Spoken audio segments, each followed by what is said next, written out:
Welcome to the Who, What, How podcast. Today I'm your host, Jarad Wright, and I got my man Pierce in the building, man. Pierce, how you doing, man? What's up? I'm good, bro. Hey, man, I'm super excited about this particular episode, man. Like, my brother, I met you when you was like... Bro, probably like 13. Little youngin'. Yeah. Little youngin' coming into the game, like super hype, super like athletic. Envied a little bit when it came to like acrobatics and stuff. Like, Get out of oh here, man, bro. like I can't do none of the stuff these young cats can do, man. And then you grew up, and then so how old are you now? How long have I known you? 22, bro. So almost 10 years. Yeah. Almost 10 years. Yep. So you grew up, graduated from high school, and now you on this escapade of joining the military. Air Force. Yes, sir. We tried to talk you out of it. We were like, nah, you don't need to do that. Yeah, man. everybody did. Everybody did. You're like, for sure. you don't need to do that. And then your stubbornness, you decided you still was gonna go. Yep. How do you feel about the decision today? Well, the Air Force itself is a fantastic opportunity, but it's the job that I ended up with that, if regret is the wrong word, but if anything, that's the part that I would regret if I had regrets. The job is it's taxing. You know, it's just a lot, really. The Air Force is wonderful, though. I want to stay in the Air Force. I just don't want to stay in the current career field. Got you. So 18, you leave. We were driving. I think we were doing like a photo shoot one day. We were working together doing a photo shoot. Yeah. And one of the things that we were talking about was like, is this going to be the right move for you? I was like, in a way, trying to talk you out of it. Or like just present other ideas, right? Like, hey, like you ain't gotta do this, man. Right. But at any rate, so you went ahead and you did it. So how was like basic? Basic. Well, if I went through basic knowing what I know today, it would have been a very different experience. For some people, it was tough. For others, it was easy. Like, it just depends on what you're missing while you're in basic. You know, if you don't have problems following instructions and stuff like that, it's really it's the simplest part of your career.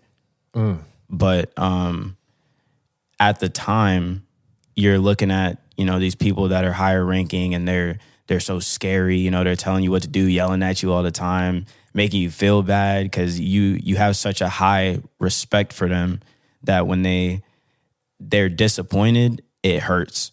You know, but nowadays, if I went back to basic, it's just really like put your head down and just follow instructions. You know, don't stand out. Like it's really not a difficult time. I think it was hard for me because I had a girlfriend back home at the time and stuff like that. But like, if I went single, I would have been fine. You did have a girlfriend back home. I Yo, did. you always had a girlfriend or For something, the longest, bro. bro. For the longest, I did. You always kept a girl with you. I was like, yo, my man is gonna be in a relationship His entire life, all Yeah. the time. Yeah. So you went ahead, you did that. Basic was a thing. When you got through with basic, or how soon did you have to choose the job that you regret choosing? So it wasn't necessarily a choice. It was a list. You know, like before I went to basic, they give you this option. You know, you have, I think it's 10 jobs, 10 career fields you can put on the list, and you rank them in order of which one you want the most. I remember vividly my number one choice was structural maintenance, which we call sheet metal. And it, to me, seems like an easy job. At the time, I didn't think that. I was like, oh, I want to be challenged and stuff like that. Now I look at sheet metal, I'm like, I got a lot of homies in sheet metal. I'm like, bro, y'all really don't be doing nothing. You know what I'm saying? Compared to what I do. Right. So I don't know if I would have actually wanted that job looking back now that I know what they actually do. But it wasn't, like I said, it wasn't a choice. It was just, you put these 10, because I signed an open mechanical contract, which means you can have you could really get any job within the mechanical subdivision of the career fields. So I put my 10 jobs. Structural maintenance was first. I think the job that I got was probably like fifth or something like that. It wasn't high up on the list. But during basic is when they review your dream sheet and then they make that decision based on what the Air Force needs. So that's how I ended up with that job. It wasn't like a choice. Got you. So let me ask you this. So when did you decide that you wanted to go to the military, and was the Air Force your first choice? I think it was junior year of high school when I realized, like, here's everybody applying for colleges, you know, taking the ACT, the SAT, all that stuff. And I was just like, I don't want to do any of that, you know? And I started thinking recently that I just became like this, where I don't do anything that I don't want to do. But now I'm realizing I've kind of always done that. You know, I was like, I don't want to go to college. I don't want to do this. I don't want to do that. So junior year, I had a conversation with the girl I was with at the time, and her dad was or is a retired Marine. So that's what kind of steered me in that direction. Like, oh, I actually have this as an option. So the Marines was the first choice because you know how we used to be, you know, always in the dojang, you know, training and stuff like that, always doing something physical. Right. And so I was like, I want to be challenged physically. And so that's why the Marines was the first choice. They have the hardest and the longest basic training. They get the most combat training, you know, no matter what job it is. Like in the Marines, you're a rifleman first. So you have to be prepared to go to battle no matter what your job is. You could be a desk job. You could be picking up towels at the gym. You know, you're still a rifleman first. So that was my first choice. And then Army second. And then the Air Force was actually the third choice. The Navy wasn't even a consideration. Wow. Okay. So, and especially since you're talking more physical, right? Like, so the Marines being the first, Army being the second, if you're not going to the Marines. Yeah. And then obviously from I think long-term college setup, like, I think you leave Air Force basic with college credits. Yes. That's how I understand it. And from a white collar job perspective, when you leave, if you decide to leave the Air Force, you're like pretty much set up for like a white collar job. Right. More so than if you were to go to like the Marines or like the Army or something like that. Yeah, those are for more sure. like directed towards combat. Right. So you said that you regret the job that you chose, or in that process, do you have, if you could change, or do you ever have an opportunity to change the route of what you did? Yeah, I do. And I wouldn't necessarily say I regret it. It's just because if you ask me, like, would you go back and change that job if you could, I wouldn't. The experiences I've had, you know, being only 22 and the amount of things that I've seen and done because of this job, it's priceless. So I wouldn't even go back and change the job. I just know that I don't want to stay in the job for an extended period of time. So I signed a 6-year contract. After 5 years, you're eligible to cross-train so you can pursue a different career path. I'm not going that route because I've learned what I needed to learn about the Air Force to realize that I want to be an officer. You know, so now that's the route I'm pursuing now, where I just need to finish school. So I already have my associate's degree through the Community College of the Air Force. That satisfies half of my bachelor's degree credits, and I've been working on it since then. So my bachelor's probably has, you know, a year or two left, and then I'll have that bachelor's degree and I'll be able to commission. So now I'm applying for ROTC so I can finish school all in one, you know, don't have to work and do school like I've been doing. I just want to go to school full time, knock out the last couple of years, and then go back in. So that's kind of what I'm doing right now, and that's how I'm paving the way to get out of this career field, you know? Got it. Okay. That's pretty dope. So I was going to ask that. So you have to actually leave the Air Force to be a part of Air Force ROTC? It depends. So there are two programs I'm applying for right now. One allows me to stay active duty and retain my time in service while I'm going to school. And basically I'm being paid, instead of being paid to, work on fighter jets, I'm being paid to go to school. The other program requires you to quote unquote separate from the Air Force. So I would be a civilian, but it comes with a guaranteed commission at the end.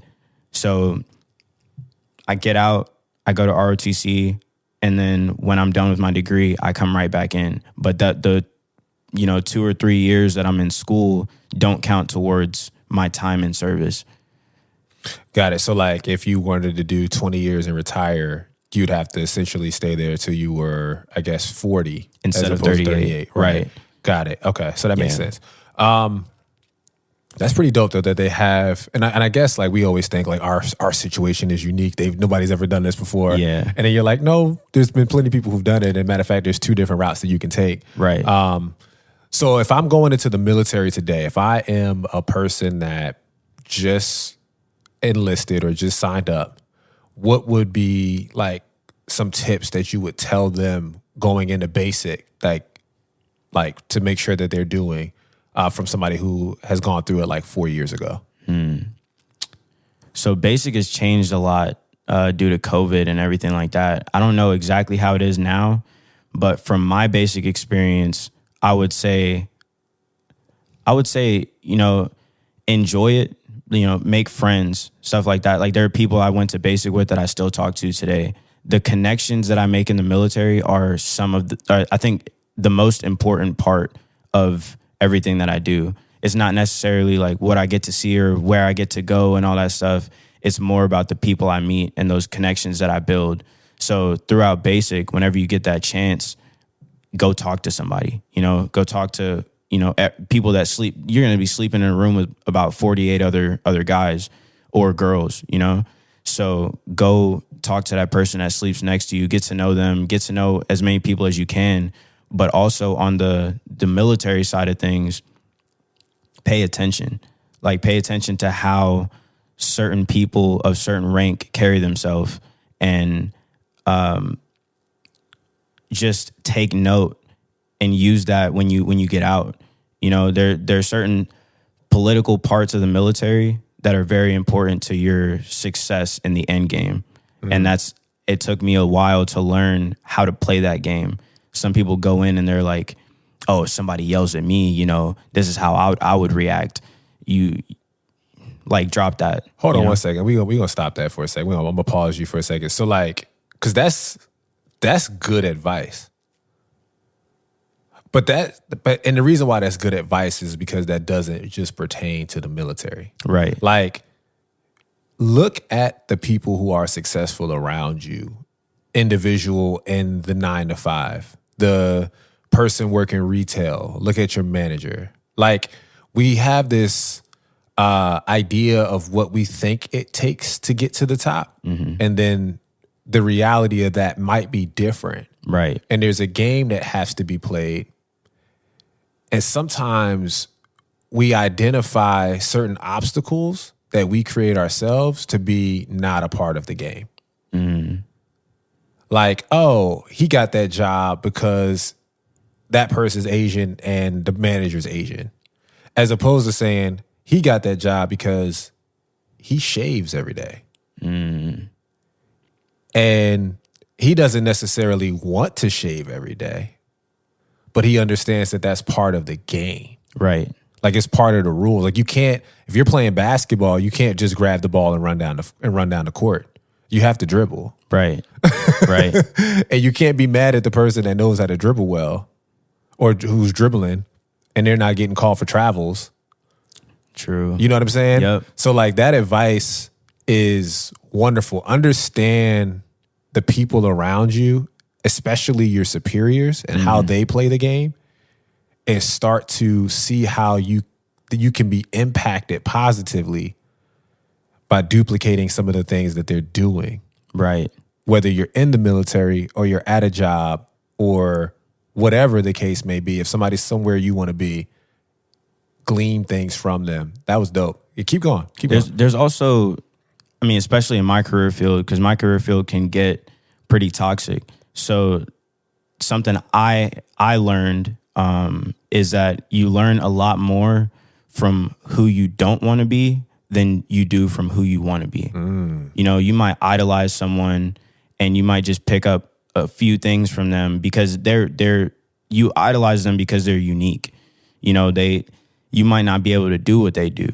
But when it comes to people that, you know, make you feel bad, you can not do what they do. That's easy. It's easy to not do what someone's doing. It's a lot easier than it is to duplicate what someone else is doing. Yeah. So that's how I learned a lot of my tactic since I've been in the military is looking at people that set a negative example and making sure I'm not like them once I get to their position. Because normally it's the higher ranking individuals, or at least higher ranking than you. You know, so at one point you're going to get to that rank. And then you get to pick and choose whether you want to be like the person that made you feel like crap, or if you want to be more like the people that made you feel amazing. Yeah. And made you feel valued, you know? So that's another thing. That's the same for like, even when we were going through like martial arts, right? Like you had third dans that were like, ooh, I don't like when that person's teaching. Right. Or you had some first dans that were like, oh yeah, I really enjoyed that class versus the higher belt class. The instruction may not be as in depth, but I walk away from that class feeling a lot better. So now I just need to add the information that the third dan has, right, but present it the way that the first dan is presented. Exactly. You gotta take pieces from everything. Yeah. Whether it's negative or positive, you gotta take that and build your own persona. And that's how I ended up how I am now. You know, there was you, there was Aleem, there's all kinds of these people that I looked up to coming up, you know, going through middle school and high school. I could look up to you guys. And there were also people that I was surrounded by that were, you know, negative influences. So it's really just taking those pieces and putting in the puzzle together and figuring out what you want to be, you know? So, and that goes in any environment really. So, yeah. No, that was dope. So that was I think that was 2. You got anything else as far as going through basic? No, I mean that's really it. Just you kind of, but basic is so simple. It's so simple. You realize it once you get out that it's like, dang, I wish I could go back. It's like when you were in elementary school and you had no responsibilities. All you had to do was go to school, you play around a little bit, and then you go home, you go to sleep, and you do it again. Right? Versus now you got bills, you got car payment and all this stuff, you know? Basic is like that. Enjoy it while you're there. And it seems so stressful, but that's all on purpose. And it's all for a reason. And it's something that I won't even spoil, really. Like, it's something that you got to find out for yourself. You know, anyone who's interested in joining and does that, it's something that you'll piece together afterwards, and you'll be like, oh, this is why they told us to do this that way, and this is why, you know, it builds character. Yeah. But really all it is just following those instructions and attention to detail. You know, you gotta make sure you're not leaving anything out, and that's really it. Basic is the easiest part of joining, at least in the Air Force. I don't know how it is in the Marines and stuff like that, but yeah, in the Air Force, basic is the easiest part. Yeah, he's only speaking to the Air Force, y'all. I just want to be clear on that. He only has authority in his perspective when it comes to the air. I don't want like Army people listening to this and Marine. He don't know nothing. Like, shut up. We're not talking about y'all. Exactly. If y'all want to come up in here and have a conversation, I'm open. I would love to hear from y'all, but we talking about Air Force today. So what rank are you today? I'm a staff sergeant. So I just sewed on. Yeah, I just sewed on. Hold on. Wait. All right, wait, man. Yeah. That's dope. Yeah. That's dope. For my other branches, that's an E5. Yeah. But yeah, I just sewed on in August, staff sergeant. I made it. I had to wait an entire year to sew on. I found out not this past August, but the August before that I made it, and basically, they give you like a shadow stripe. You know, it's like half of a stripe.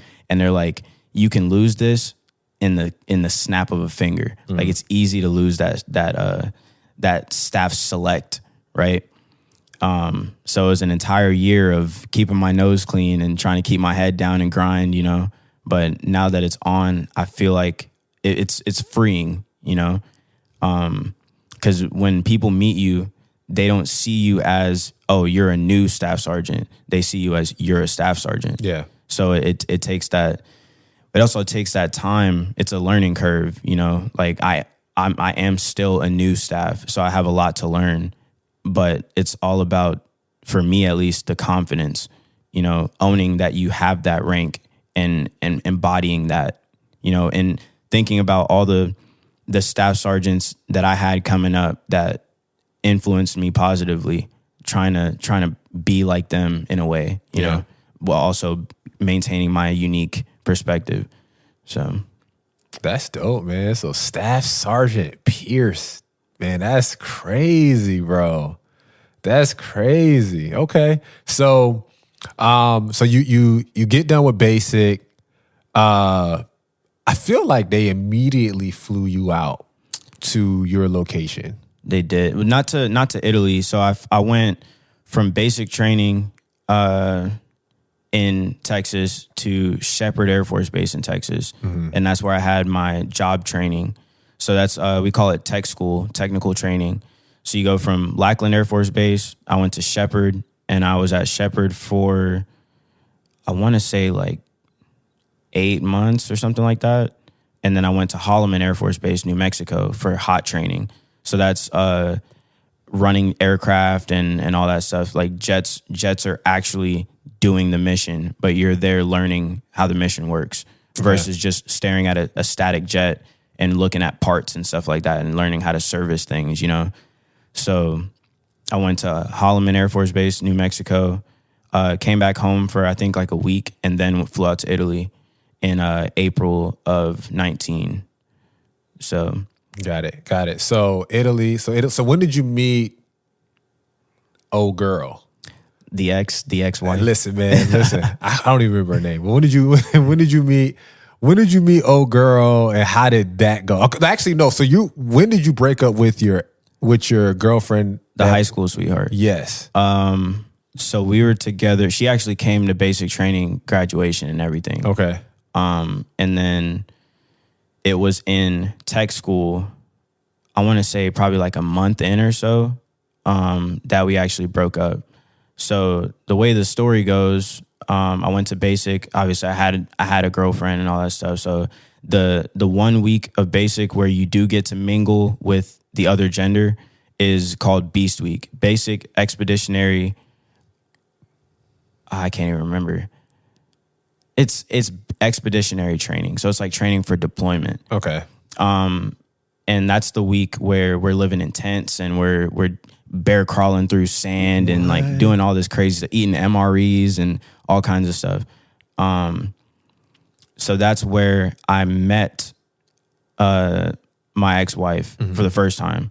And I didn't really think anything of it because, I got a girlfriend. I'm not really looking around like that. But I met her. She was cool. The only reason we spoke is because we were both the leader of our flight for that week. So we were required, the four flights in that group were required. Those beast monitors had to coordinate things such as how we're getting to lunch, who's going in first, and where we're going from here, how to march the flights and stuff like that. We had to coordinate those things. So that's why we became cool, was through that. Mm-hmm. And then next thing you know, the week comes for the job, like picking jobs. Not us picking jobs, but them letting us know what they picked for us, right?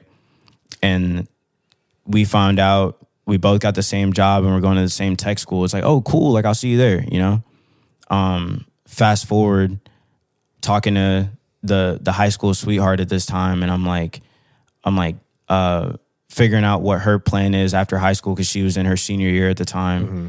And she's like, I think I want to join the military as well. She wants to go into the Navy and stuff like that. And in the military, obviously I'm like 18 at the time, but the military, the way it works is if you want to be stationed with your partner, especially if they're also in the military, y'all have to be married, right? Mm-hmm. So this is a discussion I had with her, was like, I'm not trying to rush this stuff. I'm not trying to do it right now, but I'm thinking like a couple years from now, what do we do? And her idea was, obviously her parents were kind of influential on her at the time. She's living with them, and they kind of choose what she does and doesn't do. Of course. But her idea was, I don't want to be married until I'm in my late 20s, like 28, 29, 10 years from now. Right. I'm like, what? Are you for real? You know, like a long distance for like, because right now, me just going to basic training was a struggle. Now me being in Texas and she's in Georgia, that's a struggle. Yeah. But you want to do this for 10 years? Yeah. I was like, nah, I can't do that. Right. So y'all had to have, hold on. So y'all had to have, I love this. Why am I just getting this now? I don't know. So you were like, nah. Yeah. That was really the only reason I broke up with her. So you hadn't done, we about to have a real you didn't do anything wrong. Wait, at all in basic. In basic? What you mean, like with girls or whatever? Yeah. Hell nah. In What? basic training? Hell no. You don't even have an opportunity for that. All right, wait. So the first month, we're gonna get to the gritty. So the first month of you going to this tech school, Yeah. and she's still at home. Yeah. You didn't do nothing wrong? No. Nah. Yo, you built different. Bro, I don't cheat, bro. At 18? Yeah. I don't At cheat, bro. 18? No. At 18? Yeah. Yeah. The closest I ever got to what you would call cheating or anything, and this was like a big deal in the high school relationship that I'm still like, I still kick myself for it today, was like flirting with my female friends, like texting and stuff like that. And she saw it and was like very torn up about it. You know what I'm saying? So that's the one thing I'm like. So when you say you kicking yourself for it, what you mean? I just like, why? Like, why do I, you know, like naturally I'm a flirty person. I'm a very, like I build myself to be very charismatic, you know, very smooth, if you want to call it or whatever. But when I have a girlfriend, like I'm focused on her. I don't even notice like, and this is something we'll get into when we start talking about the marriage, but I don't even notice girls being interested in me and stuff like that. I'm pretty much just like the horse with the blinders. You know, I don't know what's going on with the other girls. I'm just like, this is my girl. Yeah. And I'll tell everybody. I'll scream it from the rooftops. You know, I saw. You was there. Yeah. I was like, I feel like I'm there, but I'm not there because all of the sharing you were doing about, you know, the things that were happening. Yeah. So that's one thing I'm like, dang, like that's the one thing I can regret, you know, is like flirting with female friends and stuff like that, is like, because that obviously that made her feel some type of way. Right. And it may not be full on cheating, but, you know, having your partner talking to other people in whatever way is something that will hurt your feelings. Right. You know what I mean? And so now being older and looking back, you know, and we actually had one conversation since we stopped talking. And that was like, I think it was about a year ago. Hold on, this is high school sweetheart. Yes. Okay, cool. Yeah, this is the only conversation, not even in person. Like, this is the only time we've talked in all these years, right? It was about a year ago. Long story short, my parents were moving back to McDonough, and they like drove by her like the house that she was living in. I'm pretty sure her mom still lives there. I don't know, but they drove by the house, and so they thought it was funny to hit me up and be like, "Oh, we saw Ellie today." I'm like, huh? What do you know, I started sweating. I'm like, what you mean you saw her? Sweating. Yeah, I'm like, what you mean you saw her? Blah, blah, blah. And my mom was messing with me, but I didn't know that. So like I was telling some friends that were with me at the time, like I think we were at work, and I was like, yo, like they like my parents talking about they like were talking to my ex or whatever. Like I haven't talked to her in like 3 years. Yeah. And they're like, oh, what she look like? Blah, blah, blah. So I try to pull up her Instagram, forgetting that she blocked me a while ago. Yeah. Right? But keep in mind, I pull it up and it comes up, which means I'm unblocked. Right. And so I'm like, oh, like I don't follow her, so I can't see her pictures, but like this is her Instagram. And I think it was one of my female friends like grabbed my phone and thought it was funny to hit follow.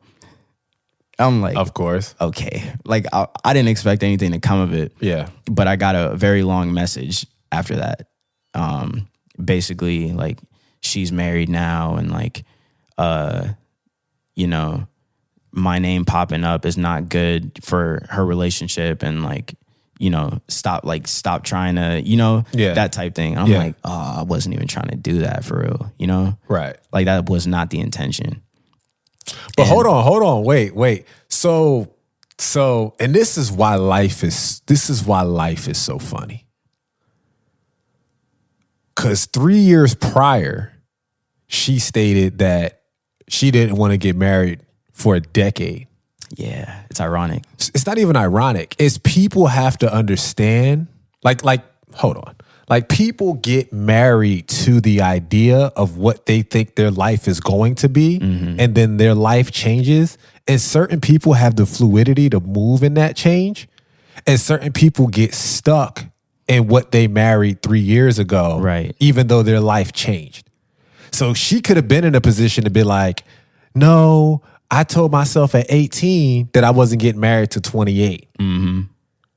And I feel like people live in that space so that when they turn 28, no matter who they're with, that's the person that they marry. I didn't even think about that. And the person that they should have married 3 years ago, 5 years ago, they let go, right? Because they romanticized, we're not going to do this until I get to a certain stage in life. Yeah.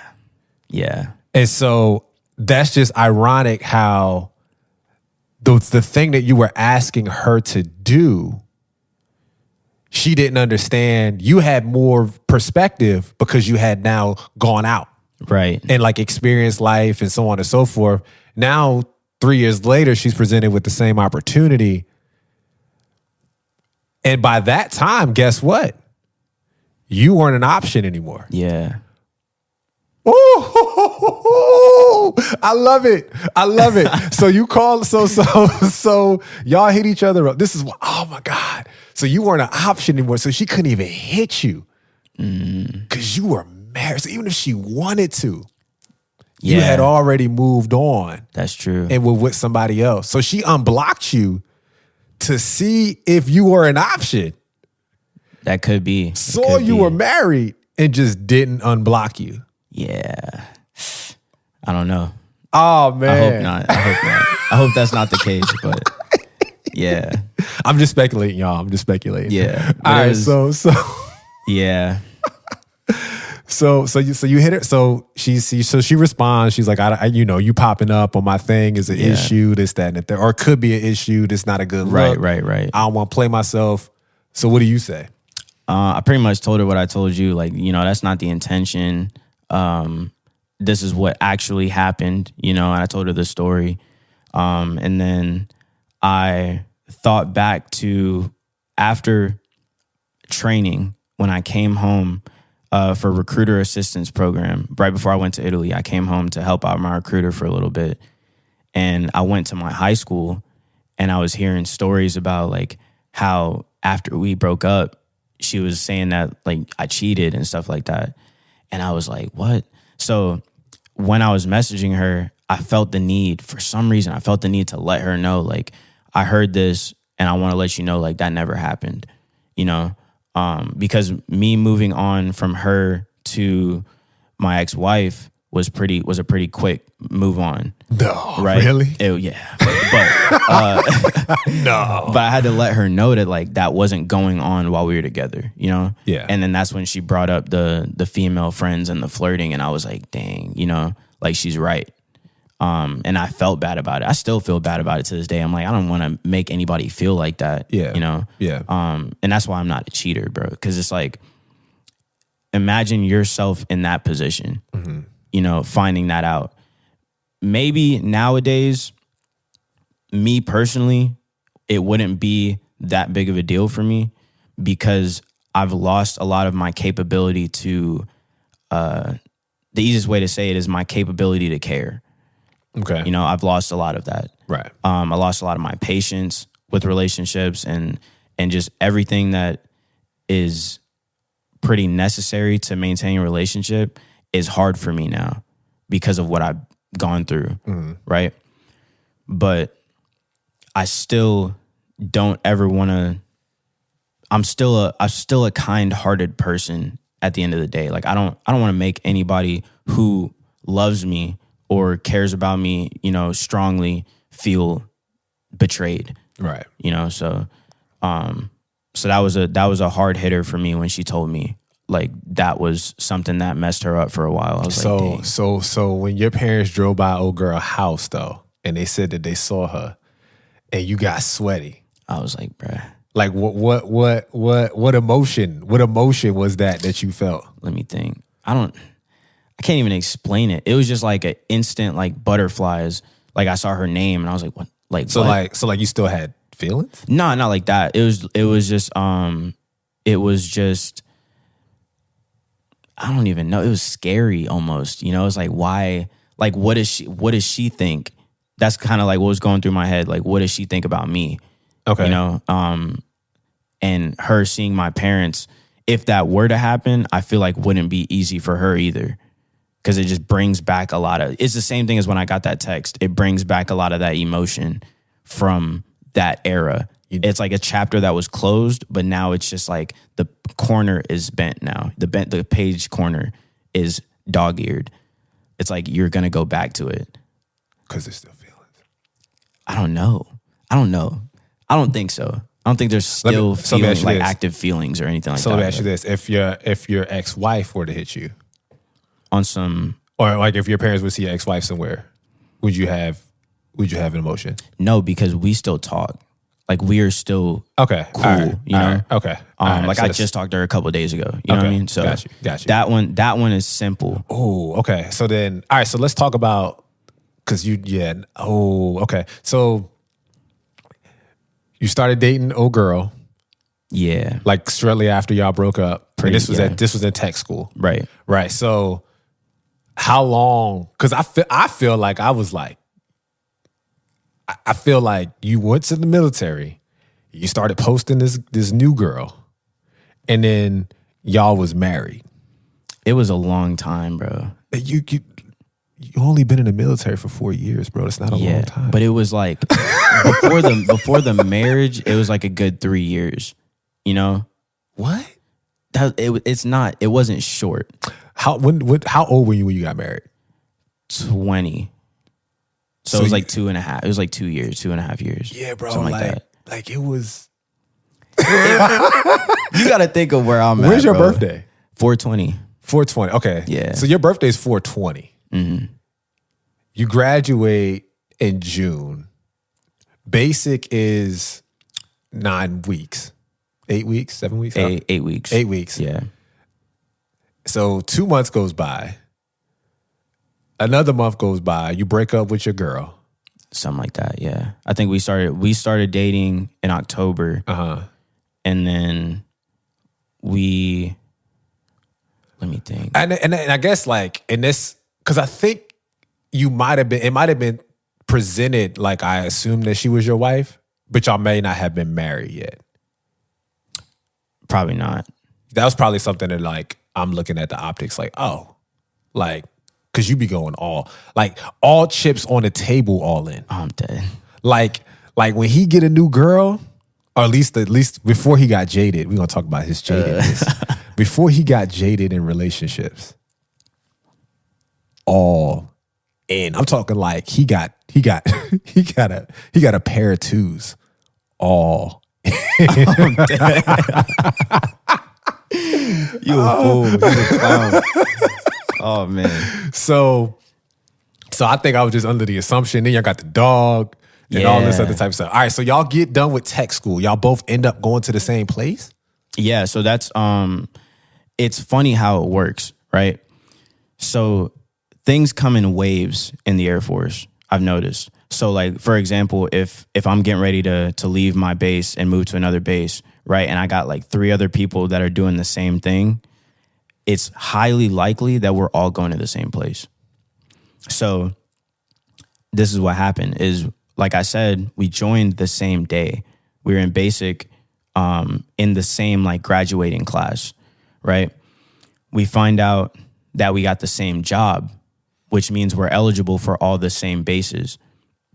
Not only that, but because we graduated the same day, we left the same day and went to tech school the same day, which somehow puts us in the same class, like the same tech training class. So we were in the same class in tech school all throughout, like together every single day. Yeah. Right. And that's how, when the breakup happened, that's how we ended up together. But not only does that mean that we're in the same class, but that means almost everyone in our class went to the same base, the same first base. Got you. The only people that didn't were, we had two guard guys, like Air Force,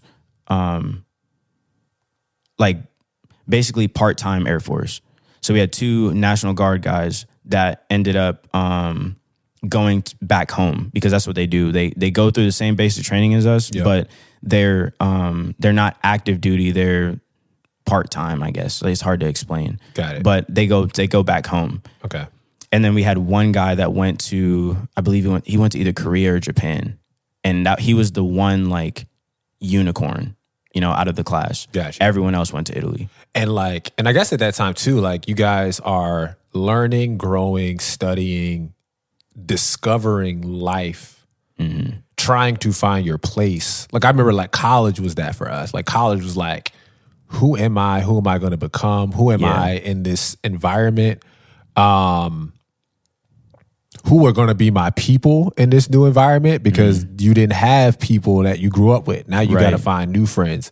And it's also interesting that you said one of the things that you gave as far as a tip in regards to basic was like relationships, because that carries, if you're right about the pattern of kind of who you come in with, if you have the same job, you end up at the same place, those relationships may start and you may not have an idea of like, these are going to be things that are long lasting, but they end up being the group that you just grow with throughout life. Yeah. And then that makes sense that you said you talked to her a couple of days ago, because y'all discovered and live in life parallel to each other. Yeah. I mean, and that was a later chapter in her life though, because you gotta keep in mind she's 4 years older than me. Okay. So she had already gone to college and all this stuff and lived on her own, had her own dog, all her own responsibilities and all that stuff before. She robbed a cradle, bro? Hey, relax, bro. Oh my gosh, man! Never mind, keep going. Yeah, she was 4 years older. She's 4 years older than me. He's like, she's gonna hear this. But yeah, so she's already kind of figured out who she is. But now, and I think this is part of the reason why it didn't end up working out in the end, is because she's watching me become me. She's already done it. Yeah. But now she's got to sit here and watch me mature. Yeah. And, I'm sure you know this better than most people, is I'm a little ahead of my time. Not a lot, like maybe just a couple years or so, right? But that's still not at the same level as her. Also, too, women just naturally mature faster than Exactly. men. So that makes it worse. Yeah, so it's like, and I think that's part of the reason why I was like, there's no way that she's older than you, especially that much older than you, with the level of responsibility that's about to be put on your head as her partner. And like, you got to grow. Yeah, still. Like, you still got to grow. Yep. You know what I mean? Like, there's still, like, I still got to grow, and I'm old. 14 years older than you. Like, you know what I mean? Like, there's still things that I'm learning about being a husband. There's still things that I'm learning about being a man, about being a dad, about being an employee, about being, you know what I mean? So like, there's a certain level that women have as far as expectation of what the man needs to do, be, etc. And they got to be patient. Sometimes it's like, we don't even start learning till we're 30. So like the fact that you are, and ladies, who, if you're listening, we don't start learning until we're 30, 31, 32. So like women are like, oh man, this guy, this, that, and the third, and da da da da. Like, we simple creatures. Indeed. You know what I mean? Like, we like, give us a video game, a cot, and like, some Chick-fil-A, White Castle, whatever. Like whatever, insert your basic food and like we be good. straight. Like that's Cool. all we need. Like do y'all need flowers for what? Y'all need this for what? You know what I mean? Like we don't need that stuff.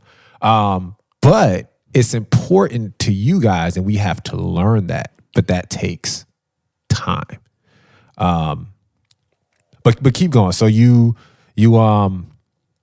y'all get done, y'all graduate, and then y'all end up going to Italy. Yeah. Okay.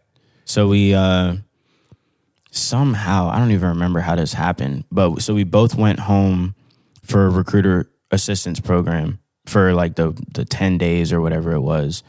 And then we ended up she's coming from the West Coast, I'm coming from the East Coast, and we end up in Baltimore together on the same overseas flight. So, but keep in mind we're dating at the time, so maybe we coordinated. I don't remember. But so we flew in together, sitting next to each other on the same flight, got off and like figured out the dorm situation and all that together. So that was dope having that support system and stuff, you know. But yeah, and then we were together for, you know, a couple years and stuff before the marriage happened. But it was definitely after getting to Italy and realizing that like we don't have the freedom to be with each other all day, every day anymore, because we're not in training. You know, we're not sitting in class right next to each other anymore. Right. We got to go to work. We got to go handle business. I got to go on temporary duties and stuff like that. I went to Vegas, and that was like the first, you know, struggle, you know, being away from her and stuff like that, and her being away from me. We didn't know how to manage that because we've literally been all day, every day, except when sleeping together for so long. So that's when the struggles started, you know, and that was the first indication that this might not work out, you know. So who was struggling more at the time? Was it you or was it her? Her that time. Okay. Because for me, we had very different ways of coping with things. My way was just focus on what I got to focus on, and then whenever I get back, you know. But for her, it was like she needed that attention, that reassurance that that everything is okay and that we're still good. And I didn't, you know, I hadn't learned that at the time. Yeah. I was just thinking about how am I going to get through these couple months without her, but not how is she going to get through it. Right. You know? So that was an awakening for me at the time, was like figuring out that like when I got back, she had gone so long without me helping her cope, that she had her own way. And so when I got back, she had her own schedule and her own routine, and incorporating me back into it was not easy. Yeah. And we almost broke up because of that. It was like I got back and now I'm like in her way. Right. You know, she's like trying to walk around the small dorm room that we share, trying to brush her teeth or whatever, and I'm like in the way. She's like, "Bro, can you move?" Like, you know, like that type stuff. Gotcha. So that was the first big struggle, and it reintroduced itself a couple times as well. Do you know what your love language is? I'm trying to remember. I'm pretty sure it's physical touch. Okay. Yeah. And do you know, and what's her love language? Quality time, I believe. Okay. We found this out the day we broke up, actually. Got you. Yeah. Got you. That's interesting that it took that to, or that was being the timing that you guys found that out. Because for couples who are like going through things, like we all think that like how we want to be loved is the way that we should love other people. Mm-hmm. And the value system of love or affection or ways to show commitment or admiration is different for people, person to person. So, you know, for people who don't know the 5 love languages, go Google it. It's dope that you know that now. So like now at 22, you could take that into any relationship and say, hey, like physical touch is like a thing. For most men who are out there, physical touch and words of affirmation are usually the top 2. Like, tell me I'm doing a good job. Right. Because masculinity is predicated on what we do. Femininity is predicated on who they are. And so we have to affirm who they are, which is what she was seeking. And you're like, I just got to do this. Yeah. So you're like, you're operating in masculine. She's operating in feminine, and you're not meeting each other. Right. Right. And so when you come back, you're like, well, I don't understand what your issue is. I did everything I was supposed to do. You didn't do what you were supposed to do. And she's like, I did everything I was supposed to do. You ain't do nothing you were supposed to do. And it's that understanding of why it's so important to understand like femininity, masculinity, and protecting it and understanding it as how it's going to play out in relationships for you going forward. Right. And men, women are like, men is like, oh man, I do everything I'm supposed to do. I support you financially, so I'm good. I check that box. I check the what do you do box. Even like when you meet like a man, anybody. Hey man, how you doing? My name is Jarad. Okay, what's going on? Da da da da da. Hey, what do you do for a living? Right. You know what I mean? Yep. For women, it's like it's a whole. Well, how does they make you feel when he said that? Even like if we're having a conversation, man. You know what? I ain't feeling that girl. You be like, oh, dag, all right, cool. Let's get back to the games. If a woman's like, man, I'm not feeling that, man. She's like, well, why? Right. What about him don't you feel? Yeah. It's a whole lot more to the conversation, and like we don't lend ourselves or extend ourselves into that space sometime in relationships. I think that's why I succeed now in dating and stuff like that is because I have that perspective. Yeah. I don't know. And I don't know if it came from being married. No, it did. It did? It did. So there's that, conversations are my strong suit. It is easy for me to have a conversation with literally anyone. And it comes from the fact that I listen. Yeah. So you tell me something and I ask you questions about that thing, like that one thing we're talking about. It's not, oh, what's your favorite color? What do you do for work? Like, it's not a bunch of random topics. It's one thing and we go deep on that. Yeah. And it took a lot of self-improvement and research on my part to fine-tune that and be able to use it effectively. Yeah. And not only dating, but, in the political military side of things as well. Sure. Is like, it's easy for me to get to know people. And when I get to know someone, they get to know me. And now them knowing me has some impact in some way in the future. Right. Almost always. Right. And that's how I see it. Maybe even if it's not true, that's how I see it. I don't like to burn bridges. I don't like to make people, or I don't like to have people dislike me, and I'm not a people pleaser either. Right. I'm just nice, I like people. So I treat people with respect and hope that they treat me the same. Yeah. And if not, we don't need to be around each other. That's fine as well. But I would prefer to be cordial with everyone. Yeah. Yeah. So, man, good for you, man. A lot of life circumstances, and the reason why I'm so confident, and I could be wrong, but the reason why I'm so confident that marriage taught you that is because, once again, life circumstance requires improvement in areas that if you don't do certain things, you're just not going to improve in those areas. Right. And the ways that we improve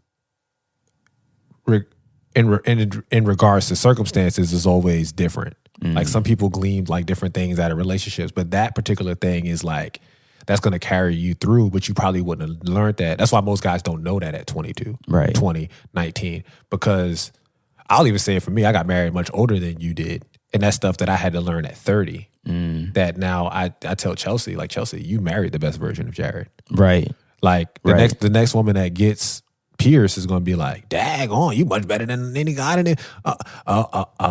Because you've been through things that a lot of these guys haven't been through. Yeah. You got the battle scars, literally, figuratively, spiritually, mentally, to like, and you had a desire to learn from them. I think that's the other part. Like, how do I protect myself necessarily, but how do I protect the other person that I love? Because I feel like you have that in your character. Like, you're like, oh man, I felt bad about this. I wanted to make sure that I don't want to make anybody feel bad that loves me. Like, you have this protector, I protect the people that I love mentality. So as opposed to like saying I want to protect myself from feeling that way. Like, how do I learn to prevent this from happening so that another person doesn't feel this way? Yeah.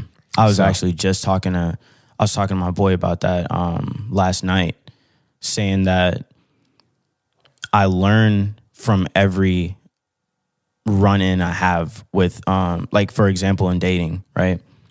I learned a lot from the marriage. I learned a lot from the girls that I talked to post-marriage and the girls that I talk to now. But now, if I go on a date, guarantee I'm gonna add something to the arsenal of things that I've learned about women, right?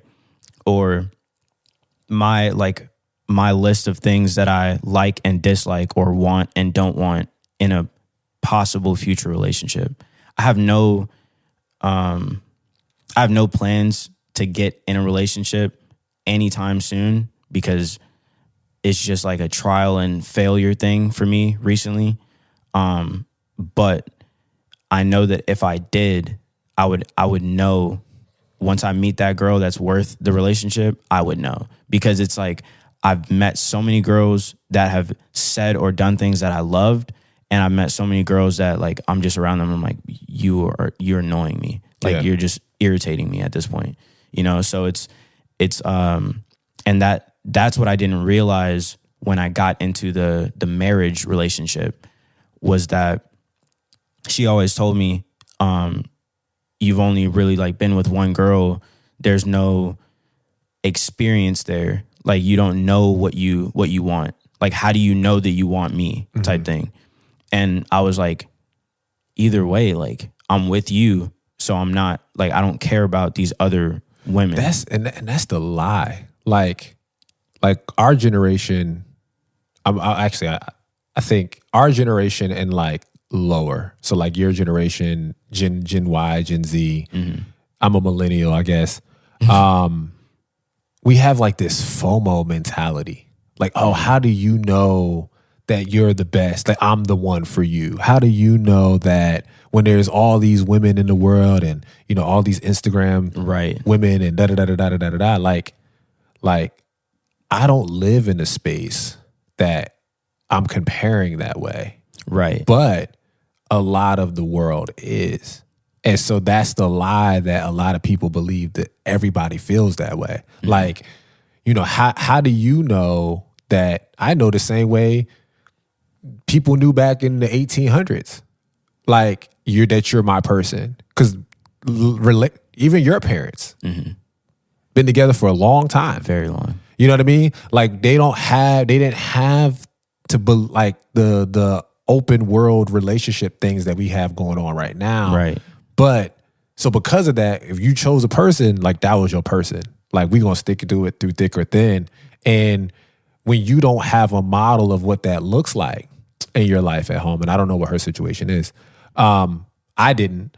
And so a lot of that was like waiting for the shoe to drop. Like, when is she gonna tell me that she found a better man? Or when am I gonna know that, oh man, I made a mistake and this isn't the one for me? Right. Right. But I believe that that's the lie that the world tries to tell us, for us to stay on the lookout for stuff. Like, keep on looking. FOMO, you're gonna miss out on your one once again, because it's not done or presented in a way that you want it to be presented or desired to be presented. And now something else or something changes, and you're like, daggone. A lot of people mess up a good thing because they think something else is coming. Yeah. That's what I'm going to say. A lot of people mess up great things that they have in their lives and regret that for the rest of their life because they think, for whatever reason, that something else is coming. And we got to get out of that mentality. Yeah. We got to get out of it. If you have a good thing, water it, appreciate it, grow it, put it in soil, grow with it. Allow that person to water you. Allow that person to appreciate you, because this world crazy. Yeah. Like, and you don't know, like, everybody's a used car. Everybody. Like, oh man, it looks great, man. It's presented. It's my sexy red that I like, and da-da-da-da-da-da. When I start the car up, yeah. What's going on with that? You ain't telling me you had engine problems. We don't have Carfax on people. Oh man. Yep. Right? Yep. Like everybody has an issue. It's just, what is it? And can you handle it? Exactly. Because the person that you think doesn't have the issue, they got an issue. Yeah. It just might be a different one. Can you handle that one?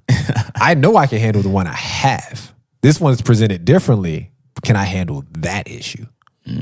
I don't know that. I got to be in it to understand what the issue is. And usually it takes marriage for you to find out. Yeah. But I would almost say that my experiences have pushed me towards the other side as well. So not where I have a fear of missing out, and not that I think something is coming in the future. It's just that I know I have other options. And that has been one of the most healthiest things for me. Okay. Like the most healthy things for me. So back in the day, you remember I was always in relationships, right? Girl would give me some attention and I thought she was cute. I'm like, all right, she's mine, and that's it, right? Whereas nowadays, it's like you give me attention, we could talk, but then there's always, billions of other people in the world, right, that I could speak to. So it's that gives me the mindset where it's like I can't be walked on. I can't be. Oh, for sure. Yeah, you cannot walk all over me, because as soon as you start displaying something, because I'll set my boundaries up right from the jump, right? But as soon as you cross that, I'll let you know. Like, can we talk about bro? Bro, can we talk about boundaries? Bro, they're so simple in my opinion. Like now though, right? Like I'm gonna tell you, right? Let's say right here. All right, I don't like girls who write with their left hand or something, right? And so when I meet you, you faking it, you're writing with your right hand, and then you start writing with your left hand once we get comfortable. And I'm like, I told you I didn't like that. You know what I mean? And then now it's like, it's why, like, the thing I don't understand is why people get confused when they cross that boundary and then you tell them like, bro, I will up and leave right now. Like they think that you're stuck for some reason. And that's the mindset that I don't like on the opposite end of the fear of missing out is people, men mostly men, they get stuck in a relationship because they think that person is the only person that will give them any attention, or that person is the only person that sees them in that way. And that's how I used to feel, right? Whereas now it's like I might meet a girl who thinks I'm the sexiest man alive, but I'm not gonna just settle down just because of that. There's a almost like a recruiting process or like an interview process that you have to go through if this is going to become anything serious. And that's something I respect myself for now, is because a lot of guys can't do that. A lot of guys chase the girl and they're like, oh, I have to prove myself to this woman so that she'll take me. What about her and you, my boy? Like, what about making her prove herself to you? What does she have to offer you to build you, to grow you? Mm-hmm. And that's my mindset now, is like, I'll give you the boundaries. And that's why my last relationship didn't work out, because it's like, I'll give you the boundaries. You cross the boundaries, I might give you one more chance. And in this instance, I gave her 3, right? And if you just continue to let that happen, you give the boundaries and they get crossed and you just let it happen, that's going to happen for the rest of your life. For sure. If you stay with that girl, guarantee you let some stuff slide. Or even for girls with their guys, like you let some stuff slide 1 or 2 times, now they know, like, oh, she don't really mean it. He don't really mean it. Like he's not gonna do anything. He's not leaving. Right. I left. He ain't about that life. Yeah. You're not about that life, bro. I left. You're not about that life, bro. You're not about that life. I left, bro. So, and that's that. You hit a good point. I didn't think this conversation was gonna go anywhere that it's going today. By the way, y'all. So. Yeah, like you have to set boundaries. You got to check people when boundaries get crossed. And you have to be serious about it. Not just check them, but you have to stand on what you said you would do. Right. Like accountability. Like that's really what it boils down to, right? Like it doesn't matter what it is, whether it's a boundary, whether it's a expectation, if we have a conversation and we come to an agreement and something happens where that's not met, I'm gonna have a conversation with you. Right. Like it's accountability. Yeah. Like for the things that you're doing or not doing. And I think that we have lost accountability overall in the generation that we live in. Like, period. Yeah. But you know why? Because I can just block you. I don't need That's to. true. I don't need to have accountability. I don't need to have an exit conversation with you. I don't need to break up with you. I'll just block you and ghost you. Ghost, yeah. Right? Like, that's a relatively new term because everything wasn't on social. Like, you couldn't block the girl that lived next door across the street. Right. You're going to see them. You're going to bump see them into again, them. right. So now you got to tell them. You got to have a conversation. Yeah. You had to grow balls and you had to have a conversation. Where like now it's like, oh no, I just don't want to deal with her no more. So I'm gonna just block her on social. I'm gonna just block her on everything. Yeah. And just keep it moving and act like she never existed. Yeah. Right. So like we do live in a time where people withdraw and then they don't have any vulnerability. They also don't have any authority. Right. And they have no accountability for their actions. Yeah. And then when you see something like, oh, that dude was messing with Mike Tyson on the plane and Mike Tyson punched him in the mouth, you're like, oh my God, I can't believe Mike punched him. What did you think was going to happen? You know what I mean? Like he's Mike Tyson, first Exactly. of all. Like, yeah, do you know who this man is? Yes. Why are you messing with this Like man? that's crazy. Do you know who Staff Sergeant Pierce Davis is? Why are you crossing his boundaries? Him. Pronouns. You know him, what I'm saying? him. He gave you 3 strikes, girl. He gave you 3. So yeah, like the accountability part is a struggle for all people, I think, at this point. Right. Until you get to a place where you understand that if you don't start holding people accountable, they're going to destroy you. And that another thing too is that when you try to have that accountability talk, a lot of people don't want to hear it. It's uncomfortable. Exactly. So it's like people are so used to dealing with people that won't call them out on their BS. I'm not that guy. Yeah. You know what I'm saying? Like if I feel some type of way, I'm not scared to bring it up. And that goes for anybody. It goes for my boys, you know, my partners, like anybody that I'm around. It goes for them. You Parents? know? Yes, absolutely. Okay. Absolutely. My parents as well. Like my parents never liked the ex-wife. Okay. Yeah, and that was one thing like I had to talk to them about, like especially my mom. My mom's a hard one to crack. And that's why like there are a couple girls in my life now that I could possibly see a future with. And those are the ones my mom loves. It's crazy because like some of them like go way back as far as like when we first met. You know what I'm saying? And I've been interested in them for that long. Are they West Indian? No. Okay. I don't think so. Okay. No, West Indian. Are you Jamaican or? No. Okay. So I was like, but some of them, like we have that type of history and they like just recently met my parents and my mom liked them. And I was like, what? Like, you know what I'm saying? Like, where was this? So, that's a big thing. That's a big thing. Let's talk about that for a second. What? How important the family is in marriage. So coming from someone who had a wife that didn't get along with his parents. Yeah. I don't think it was influential in whether we stayed together or not. Like that was not one of the considerations that we had when we broke up. Yeah. You know? Right. Obviously for me it sucked. It was awkward, you know, at some points. But it didn't at least with my parents specifically, my parents specifically, they are very supportive. Yeah. You know, when it comes to, even if they don't like somebody, you choose who you're with. They're not the ones that are with her. You know, I am. And so they were very supportive in that aspect. Whereas like, if you want to stay with her, then we will figure out how to, you know, play nice. Yeah. So I had in my first marriage and my family, my side of the family, everybody loves my ex-wife. Okay. Like she's cool people. Like everybody still talks to her like separate from me. Yeah. Even, right?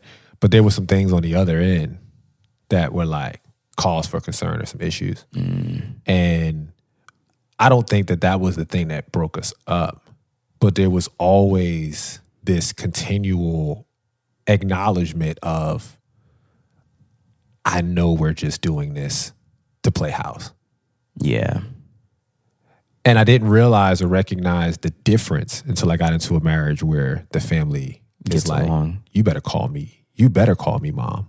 Like, I ain't your mother-in-law. I'm your mother-in-love. Yep. Like, being presented like, oh, this is my son. And like, the lady's looking at her like, that's not your son. Right. She's like, no, this is my son. That's not your son. She might be losing it. Right? Like, that's not your son. Yeah. No, that's my son. Right? It's a drastically different perspective on everything, but there's also a different level of like expectation. Yeah. So like, Jared, you better be stopping over here for Christmas. You're right. Like not my wife. You better be coming over here, right? Yeah. Like, we gonna get you a gift because we feel like we're supposed to get you a gift.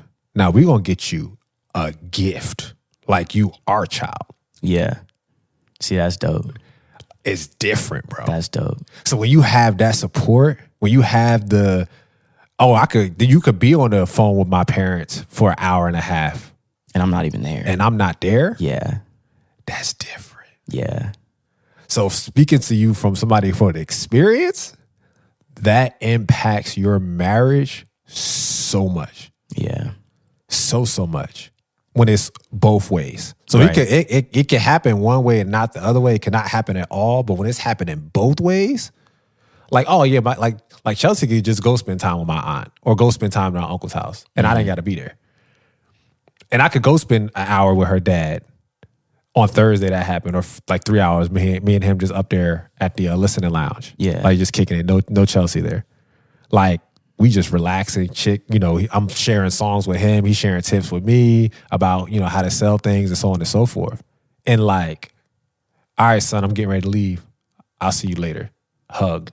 Yeah. Peace out.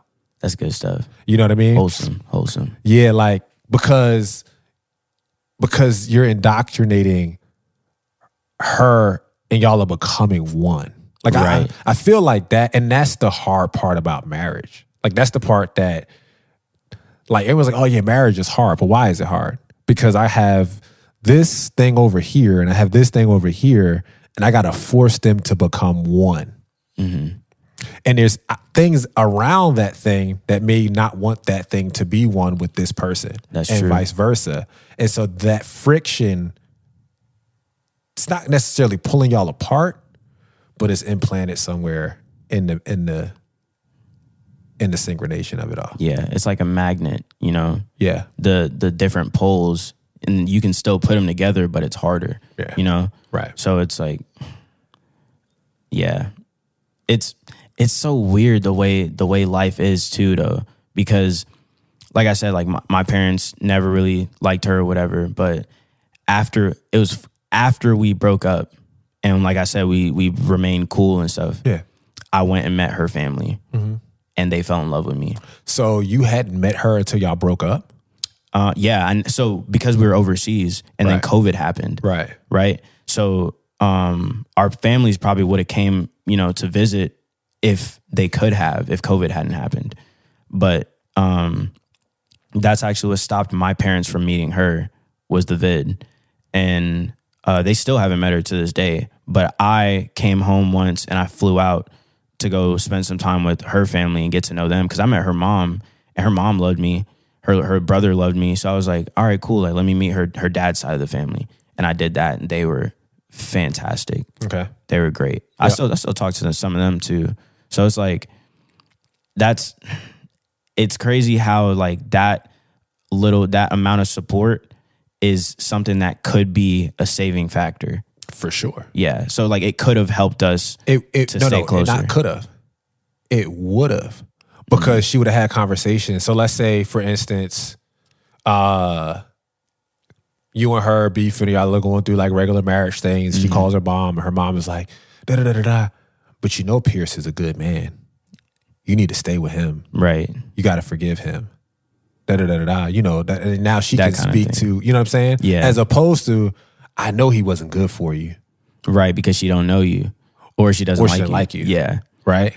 I know he was. I told you he wasn't good for you. I told you this. I told you that. Da da da da da da da. And then here, and then now she's coming back into the relationship with a conversation that puts something against you that you don't even know you're battling. Right. Yeah. Yeah. That's heat. That's heat. That's dope. That's why it's like so impactful to like, and that's why it's like, I'm not trying to get like super biblical, but it's like merging of one. Right. Like it's like y'all are, everything that's a part of her and everything that's a part of you was like getting pushed together. Yeah. Damn. Family, flaws, trauma, all of that stuff Yep. is getting pushed together. And like for the first couple years, y'all are like, "Oh, I didn't know that was a trauma thing for you. I'm sorry." Right. Like you're figuring it out. Why are you responding that way? Yeah. Right? Yeah. All of those things. Like it's like a minefield and you're trying to explore and she's trying to explore you and there's a minefield on your side. Yep. And like any small thing is like it could be an explosion. And they're just like, "Oh, I never saw this side of you." Right. Yeah. So all right, so y'all are in Italy. Did Italy like impact anything? Like y'all got the beautiful backdrops everywhere y'all go, and like it's like romantic and all that type of stuff. So do you think that played anything into like how things went? I think the opportunities we have in Italy helped, because I remember vividly there was one point where we were like centimeters away from a breakup, but we had a trip to Greece planned. And we ended up going, and that kind of saved us for like another few months or whatever. You know, like I said, we had our ups and downs. Yeah. And that trip started the come up, you know, after the Vegas and all that stuff. It started to bring us back together. So the ability to travel and to go on like getaways frequently helps. Gotcha. Because obviously, if I'm over here and I want to go on a getaway, like where am I going to go? Like North Carolina, Florida. You know what I'm saying? Don't disrespect. But like don't disrespect America. Like versus over there, right? Like, and that's the thing is like over there. So the area where I am, if I wanted to get away for the weekend, I could drive the same amount of time it takes to drive from Georgia to South Carolina or something. It would take me to drive from Italy to Croatia, Italy to Slovenia, Italy to Austria, like, or my area in Italy to Rome or Verona, or, you know? Yeah. Like that there are these areas where I feel like I'm in a completely different place because, or I am literally in a different country. Right. Where I'm like, okay, I can relax. That is very good it's good for the marriage or the relationship, and it's also good now for my mental space, my mental health. Gotcha. It's like if I need to get away, I don't have to fly home. I flew home this time because I'm missing everybody. I wanted to come home for the holidays. Yeah. But if I just need to get away, just go to a different country. Cool. You know? So cool.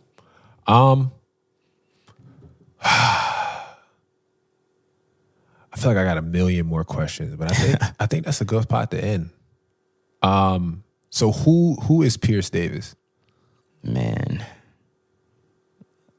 I tell everybody he's him, but I don't know. Like it's you know more than most people how I've changed over the years.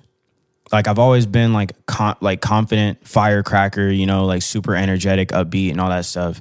That's never really changed, but the level of confidence and how it's applied has grown immensely.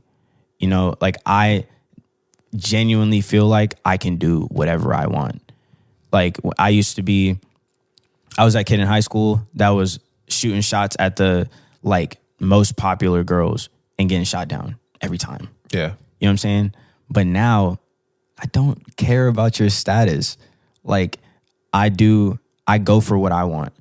And it's like, it's rare that I get shot down. And if I do, it's not painful. Like, it's literally just like, all right, the way I see it, and something that I've learned over the past like year and a half, 2 years, is, fellas, like, when you go and you try to talk to a woman or something like that, and she tells you, like, you're like, oh, like, can I have your number? And she's like, no, right?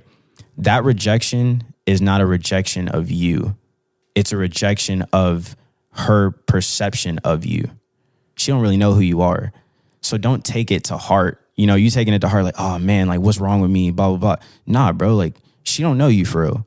You might have been the gold mine that she's been looking for forever, but she rejected you based off of what? Physical, like your looks and whatever you said to her when you walked up, or how you said it, or how your voice sounded, or maybe like, I don't know, she didn't like your cologne or something. You know, like, it's really not that deep. So don't take it that seriously. And that's just an example of how my confidence has grown. Because now I can literally speak to anyone. I can persuade people in ways that I never thought I would be able to, you know, or it's just like, I feel influential. And that's something I'm proud of. Okay. Like, I feel like I have influence. So I guess that's me, is like confident and just proud to be who I am. Okay. Unapologetically, you know? Got it. So, got it. What do you want to be known for? That's a good question. I feel like it's changed as well. I used to want to be like the nicest guy, you know, the one that nobody could hate, right? But I'll tell you what I told my dad about a week ago. When we sat down and we had a drink after I got here. And basically I told him that I want to be the most tactical person in the room. And that's not on some like military stuff. By tactical, I mean, I want to be able to turn any situation into what benefits me. So let's say like I'm in a room full of people and one person publicly disrespects me. How do I handle it? Do I blow up on them in front of everybody? Do I walk away and act like nothing happened and now everybody's like, oh, dang, he just took that? Or do I say something that is so sharp, it's like a dagger to the throat, you know? And it just like, I didn't say anything disrespectful, but I just said something that made you like, dang, I probably shouldn't have said that because now I look dumb, you know? So I want to be known for that. I want to be tactical, but I also want to be kind and loving, you know? I want to leave a warm impression on everybody.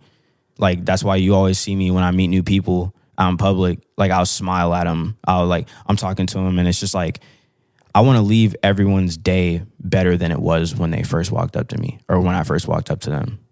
So that's the legacy I hope to leave. Cool. And I guess my last question is,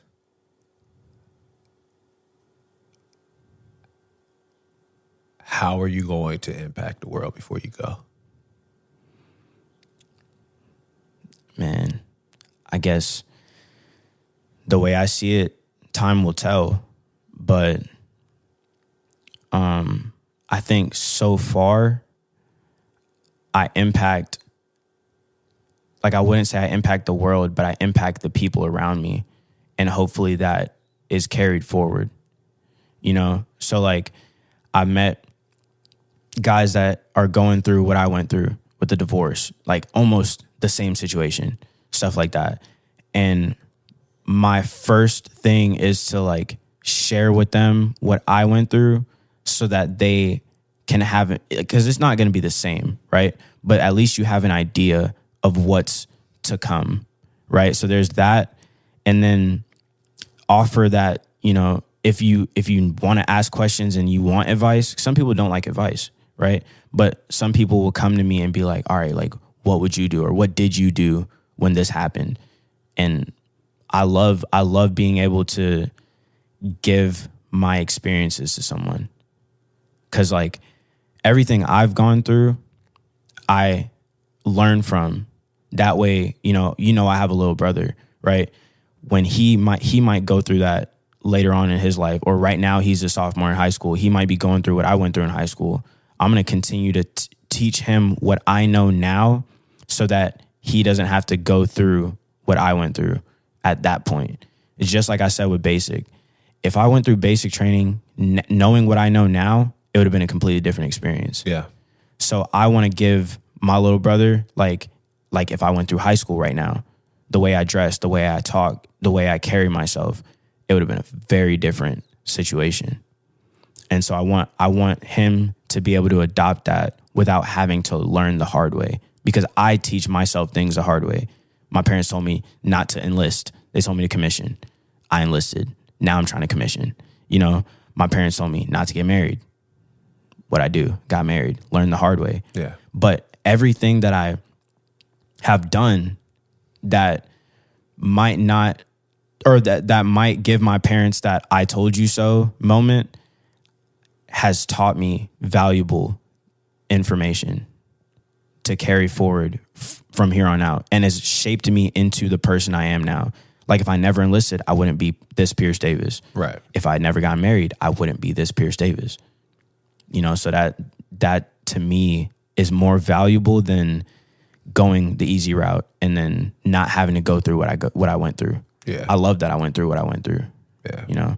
So hopefully that experience and that my willingness to share that with anyone will lead to a positive impact, just carried down throughout the time. I love it, man. I love it. Last thing, man, just real quick. I need a song recommendation from you. Oh man, song recommendation. I'm trying to think of what I listen to. I've been listening to a lot of R&B lately, but you listen way better than me with R&B. Don't listen. What you got? I mean, lately I've been listening to Can We Talk a lot. And then I always listen to J. Cole. So I like London. That's a good one. Mm-hmm. That's it. London it is. All right, do that. London, the Bia version? Yeah, Bia I love that song. Featuring J. Cole? Yeah, I love that song. Yeah, that was one of my most listened to this year. Really? Yeah, for sure. Yeah. So you got good taste. Thank you, man. This was fun. Yeah. This was fun, absolutely, man. I enjoyed this. Thank you for coming. Safe travels back to Italy. For sure. Thank you for your service, man. Let's give one more round of applause for my man.